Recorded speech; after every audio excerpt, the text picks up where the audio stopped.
Negeri yang terlalu sempurna. Tidak ada yang benar-benar tahu kapan negara itu berdiri. Namanya Averia, sebuah negeri yang tidak tercatat di peta manapun. Tetapi keberadaannya terasa di setiap sudut dunia. Negara dengan ribuan pulau, gunung menjulang tinggi, laut biru tak bertepi, dan tanah yang begitu subur hingga apapun yang ditanam akan tumbuh tanpa usaha. Averia adalah simbol kemakmuran. Sumber daya alamnya terbesar di dunia. Teknologi mereka melampaui negara manapun. Bahkan anak-anak muda di sana mampu meretas sistem global hanya dengan sentuhan jari. Mereka tidak perlu senjata, cukup dengan kecerdasan. Namun, ada sesuatu yang aneh. Di balik kemegahan itu, wajah-wajah penduduknya tidak pernah benar-benar bahagia. Mereka hidup dengan kepala menunduk, seolah-olah ada sesuatu yang terus mengawasi. Di kota utama bernama Lortavia, seorang gadis bernama Elara duduk di depan layar komputernya. Jemarinya menari cepat, memecahkan kode demi kode dengan mudah. Ia termasuk anak-anak jenius.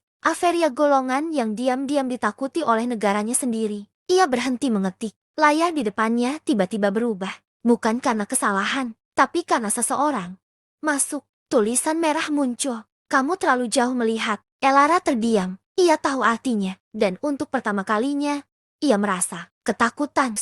Di Averia, kecerdasan bukanlah anugerah.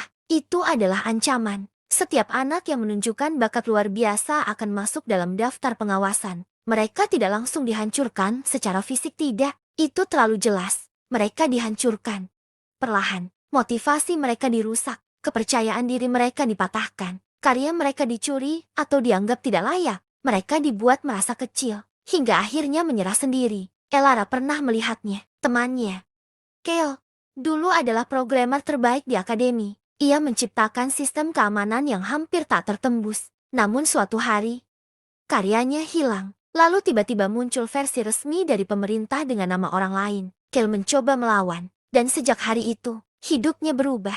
Ia mulai dijauhi, dianggap berbahaya. Semua pintu tertutup untuknya. Sekarang, Kale hanyalah bayangan dari dirinya yang dulu. Duduk di sudut kota, menatap kosong. Jangan terlalu pintar, katanya suatu hari pada Elara. Itu menyakitkan. Elara tidak pernah melupakan kalimat itu. Dan kini, ia mulai mengerti.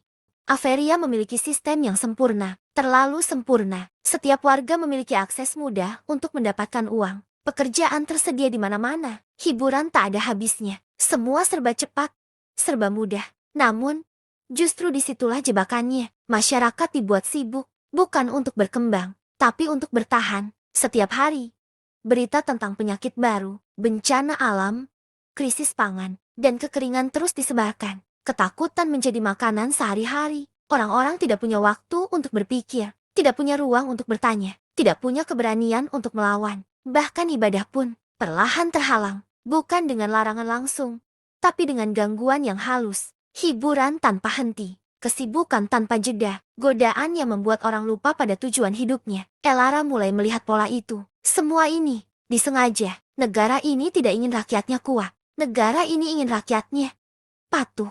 Kebenaran yang tersembunyi. Suatu malam, Elara memutuskan untuk melakukan sesuatu yang berbahaya. Ia masuk ke jaringan terdalam sistem negara. Lapisan yang tidak boleh disentuh siapapun. Jantung Averia. Di sana, ia menemukan sesuatu yang mengubah segalanya. Sebuah proyek rahasia bernama